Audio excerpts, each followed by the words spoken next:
আসসালামু আলাইকুম, কেমন আছেন সবাই? সকালবেলা একটু সময় স্বল্পতার কারণে আমি রান্না করতে পারিনি। তো ভাবলাম ডিম ভাজি দিয়ে আর একটু সালাদ বানিয়ে এটা দিয়ে নাস্তা সেরে আমি আমার কাজের জন্য বের হয়ে যাই। তো প্রতিদিনের নাস্তার মধ্যে আমি এক দিন এক আইটেম রাখার চেষ্টা করি। তো আজকে আমি একদম খুব সহজ, সাধারণ এবং সিম্পল একটা নাস্তার আইটেম করেছি। ভাত আর ডিম পোস্ট বা ডিম অমলেট যেটাকে বলেন আপনারা।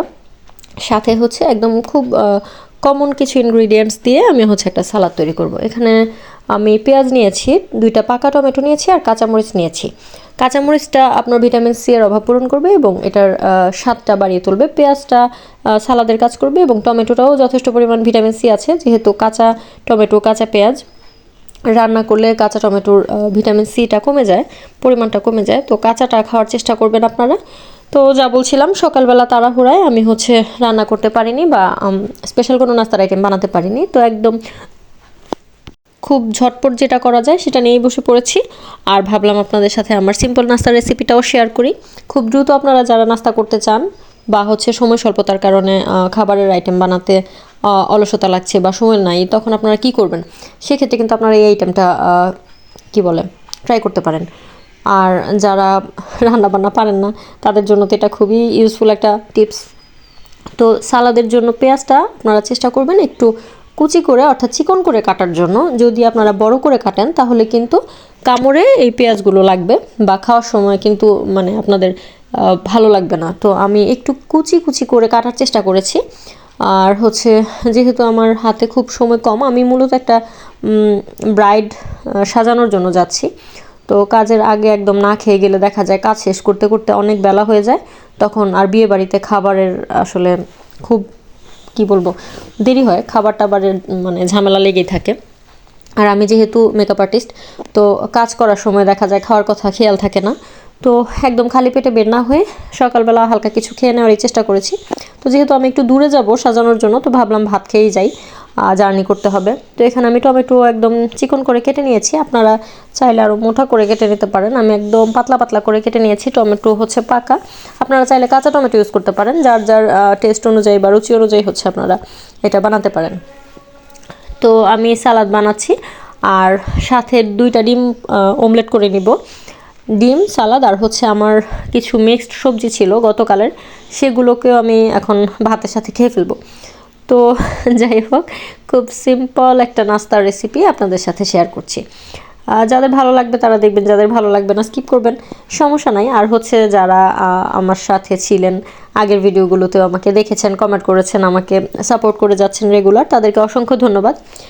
সেই সাথে আরেকটা কথা বলবো, অর্থাৎ ভারতের কিছু ভিউয়ার্স আছে আমার, সম্মানিত ইন্ডিয়ান যে ভাইয়া এবং আপুরা আমার ভিডিওগুলো রেগুলার দেখেন বা আমাকে সাপোর্ট করে যাচ্ছেন, তাদেরকে বলবো আপনাদের বাসায় বা আপনাদের দেশে সালাদের জনপ্রিয়তাটা আসলে কেমন? সালাদ বানাতে বানাতে হঠাৎই মনে হলো যে আমরা যেমন পোলাও বা খিচুড়ির সাথে সালাদটা খুব পছন্দ করি বাঙালিরা যারা আছি, বাংলাদেশি। তো আপনাদের ওখানে কলকাতায় বা অন্যান্য যে শহরগুলো আছে সেখানে আপনারা সালাদ কি রেগুলার খান, নাকি কোনো স্পেশাল আইটেমের সাথে পছন্দ করেন, বা আপনারা কিভাবে বানান? যেহেতু সালাদটা কাটিং এবং মাখানোর উপরে কিন্তু টেস্টের ভ্যারিয়েশনটা নির্ভর করে, অনেকে অনেকভাবে কাটে, অনেকে অনেকভাবে মাখায়, তো সেই অনুযায়ী কিন্তু টেস্ট হয়। তো আমি মূলত চিকন করে কেটে এভাবে মেখে ভাতের সাথে খেয়ে ফেলি। তো আপনারা অন্য কোনোভাবে, অর্থাৎ ইন্ডিয়ান যারা, তাদের উদ্দেশ্যে বলছি, আপনারা কি অন্য কোনোভাবে বানান কি না, বা কিভাবে এটা আসলে বানান বা খান, সেটা একটু যদি আমাদেরকে বলতেন কমেন্টে, অথবা যেভাবে আপনারা ভিডিও যারা করেন তারা ভিডিওর মাধ্যমে আমাদের সাথে শেয়ার করতে পারেন। তাতে করে আমার প্রশ্নের উত্তরটাও জানা হয়ে গেল, প্লাস আপনাদের একটা কন্টেন্ট ক্রিয়েট হলো। এনিওয়ে, আমি পেঁয়াজ, কাঁচামরিচ এবং পাকা টমেটোর সাথে ধনেপাতা কুচি দিচ্ছি। ধনেপাতা কুচিটা যেহেতু এখন উইন্টার সিজন চলছে, একদম অ্যাভেলেবল, তো খুব অল্প পরিমাণে দিয়ে আমি এটাকে মেখে নিচ্ছি। সম্পূর্ণ সালাদটাই আমি এখন খেয়ে ফেলবো, অর্থাৎ 1 বাটি সালাদ সকালবেলা আমি নাস্তার সাথে খেয়ে ফেলবো, সাথে 2টা ডিম আর 1 কাপ পরিমাণ ভাত। যদিও আমার কোনো ডায়াবেটিক্স নাই বা কোনো ধরনের কোনো শারীরিক অসুস্থতা আলহামদুলিল্লাহ নাই, তারপরেও আমি চেষ্টা করি একটু হেলদি ফুড বা একটু কন্ট্রোলে থাকা যায়, ফিটনেস ধরে রাখা যায় এমন কিছু খাবার দাবারই আমি সবসময় খাওয়ার চেষ্টা করি। তো আমার ডেইলি রুটিনের মধ্যে ফ্রুটস, সালাদ, তারপর বিভিন্ন ভিটামিনযুক্ত যে শাকসবজি, রঙিন ফল, তারপর প্রোটিনের চাহিদা পূরণের জন্য দুধ, ডিম এগুলো আমি মূলত আসলে প্রতিদিনই খাওয়ার চেষ্টা করি। তো বয়স যেহেতু বাড়ছে, বয়সের সাথে সাথে আমাদের দৈহিক চাহিদা, পুষ্টির চাহিদা, তারপর হচ্ছে আমাদের শরীরের যে রোগ প্রতিরোধ ক্ষমতা, এগুলোর সাথে আমাদের প্রতিনিয়ত আসলে কাজ করতে হয়, আমাদেরকে লড়তে হয় শারীরিকভাবে, মানসিকভাবে। তো এই জন্য আসলে নিজেকে ফিট রাখাটা খুব বেশি প্রয়োজন। তো আপনারা রেগুলার সালাদ যারা খাইতে পছন্দ করেন তারা তো খুবই ভালো, যারা খান না তাদেরকে আমি বলবো অবশ্যই আপনারা সালাদ মানে রেগুলার খাওয়ার একটা প্র্যাকটিস বা রুটিন করে নেবেন। এটা খুবই ভালো এবং উপকারী, হেলদি। তো এটা নিয়ে আসলে কিছু বলার নাই, সবাই মূলত ফলমূল, সালাদ, শাকসবজি এগুলো সম্পর্কে আমরা জানি। তো সালাদ বানানোর পরে আমি হচ্ছে ডিম দিয়ে দিয়েছি চুলায়।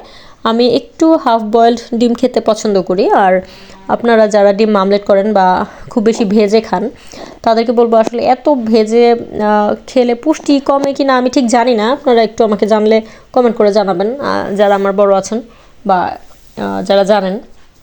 পুষ্টি সম্পর্কে আমি আসলে এত কিছু জানি না, তবে যতটুকু জানি চেষ্টা করি ততটুকুই মেনটেন করার। হালকা একটু লবণ দিয়ে নিয়েছি, আর সাথে হচ্ছে ধনেপাতা কুচি দিয়ে নিয়েছি ফ্লেভারের জন্য। তো দুইটা ডিম অলমোস্ট একই সাথে আমি করে নিয়েছি, কারণ আমার হাতে যেহেতু সময় নাই, এত আলাদা আলাদা করে করার মতো আসলে টাইম দিতে চাচ্ছিলাম না। তো দুইটা ডিম অমলেট করার পর আমি হচ্ছে ভাত নিয়ে বসবো।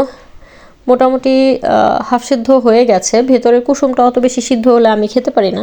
তো হাফ বয়েলড অবস্থায় আমি ডিমগুলো নামিয়ে আমার জন্য পরিবেশন করব।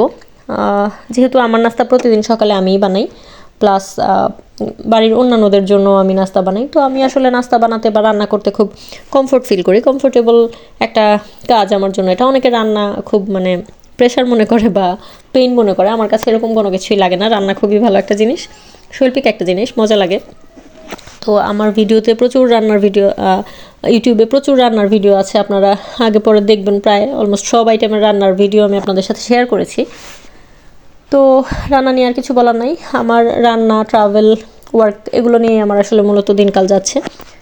তো তাড়াহুড়া করে হচ্ছে ডিমগুলো উঠিয়ে নিলাম। ডিমে অবশ্যই সরিষার তেল দিবেন আপনারা, সয়াবিন তেলটা যতটুকু সম্ভব পরিহার করার চেষ্টা করবেন, কারণ এটাতে কোলেস্টেরলের মাত্রা বেশি থাকে। তো যাদের কোলেস্টেরল বেশি হয়ে যায় তাদের আসলে এটা অ্যাভয়েড করা উচিত। অনেকে সানফ্লাওয়ার অয়েল বা হচ্ছে অলিভ অয়েল ইউজ করেন, তো আমি সরিষার তেলটা প্রেফার করি বেশি, যেহেতু এখন শীতকাল, ঠান্ডার একটা প্রবণতা আছে। তো যাই হোক, আমি এখানে 1 কাপ পরিমাণ ভাত নিয়ে নিয়েছি।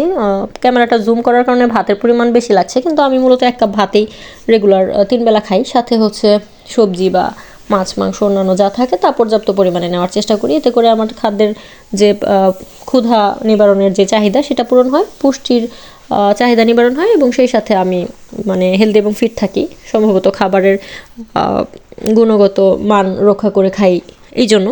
জানি না কি জন্য, বাকি এটা আল্লাহর রহমত। কথা বলতে বলতে খাবার শেষ হয়ে গেল এবং ভিডিও শেষ হয়ে গেল। পরবর্তী অন্য কোনো ভিডিও নিয়ে আবার আপনাদের সামনে হাজির হব। আল্লাহ হাফেজ।